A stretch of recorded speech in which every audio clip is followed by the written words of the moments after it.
Hello everyone. Today in repair again my favorite amplifier, Apocalypse AAP Plus. And despite such a modest size, its power is 1600 watts. It's a monoblock, it's already been repaired, we took it in under warranty. The subwoofer was wheezing. The amplifier was successfully repaired, but after some time the problem repeated.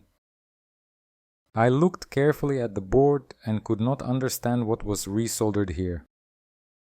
Either the craftsman worked so well or it was not repaired, but just returned another replacement amplifier. Anyway, now I'm going to connect a load resistor to the output. I'll put an oscilloscope in parallel with it, and let's see what's wrong with it and what kind of signal it gives out. I've connected the resistor, and here's what happens when you increase the gain. Instead of a sine wave, this is the signal. That is, one arm is not working. It could be the driver. And the driver chips here are IRS-20957, and that's not good. Because I don't have them, moreover, I haven't found where to buy quality chips yet. Why do I think it is 957 and not 2092? Because 2092 has an output on legs 11 and 14, and in 2957 it's legs 10 and 14.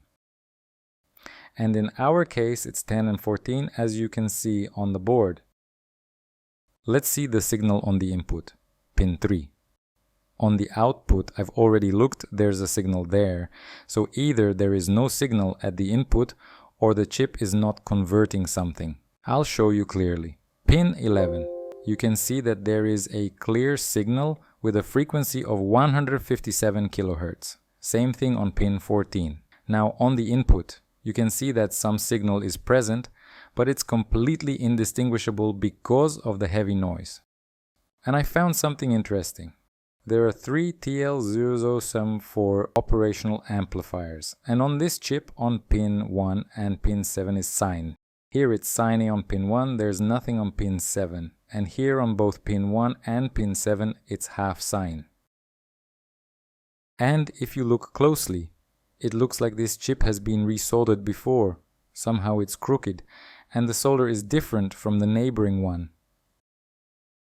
I'll try to change it now. I couldn't find TL074, I soldered 084, and it does not start at all. Still, TL084 is faulty, but the problem is something else. Because now there is a clear sine wave on the first output. At the same time, the amplifier still goes into protection.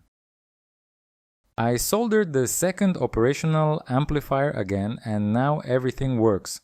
Of course, there are no adjustments, but a clear sine wave appears. I soldered different ones, including this one, not only TL084 of unknown origin. So the problem is 100% not in them. But what is the problem then? I checked the wiring. Everything is fine too. What's next is more interesting. I soldered the same operational amplifier and now everything works. Almost. Clipping winks, but the amp starts up. What an interesting repair. Looking at the output of the amplifier. Lots of noise, but it's a D-class carrier frequency. You can see the sine wave. What was the failure? It's even more interesting than you'd expect. When switched on, the clip lights up. But if you touch that spot with your magic finger, all is well. The clip doesn't light up anymore. If you touch it not with your finger, but with another object that does not conduct electricity through itself, nothing changes. That is, it's not a matter of bad contact, but the finger does some magic things to this system, and the amplifier switches on. Problem number 2. One transistor is heating up. First, let's look at the signal from the transistor that is not warming. Right after switching on, clear rectangles. Now the signal from the transistor that's warming up. And there's something very strange here. It's as if the transistor opened, then closed for a very short time, and then opened again at the end of the period. Another oddity. I noticed that when the parts here are warmed up, everything works. As soon as it cools down, it doesn't work. Let me show you. Now the oscilloscope is connected to the gate of the transistor.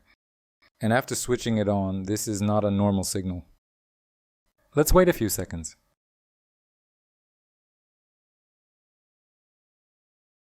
Wonderful. Clear rectangles. Now I'm going to blow on the board. You can see for yourself what's happening. As it cools, some element starts to malfunction. Which element is it? The hard part is figuring it out. I tried touching the chips with a screwdriver to dissipate heat and nothing changes. And still it does not switch on immediately, but only with a finger.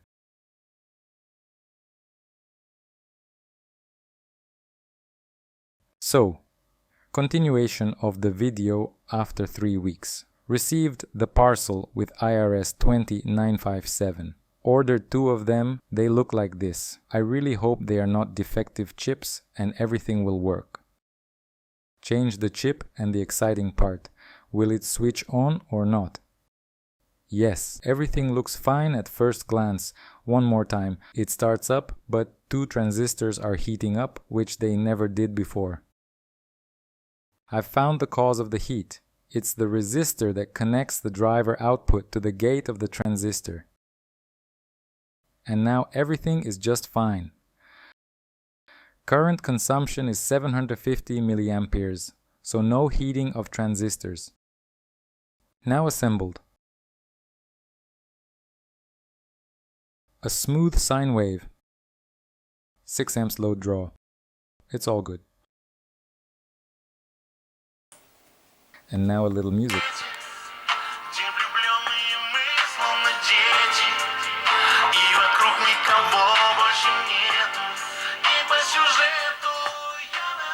This was a repair job, found where you can buy quality chips. Ordered them from the same shop. Probably some of you will have a question, why didn't I change that resistor earlier? It's very simple, because it was in good working order before. But there's a point here. If the power supply is connected, just connected with a wire, although the power supply itself is switched off at that time. You start soldering and the stinger doesn't seem to be connected to the power supply. But at the moment of touching the board with the stinger, a spark runs between them and blows out this radio part. In my case, the resistor and IRS 20957 were affected. But it's all for the best. Otherwise, I would have wondered what was not working here when cooling, and as it turned out, it was the problem. Burned the IRS, replaced it with a new one, and the problem went away. See you again.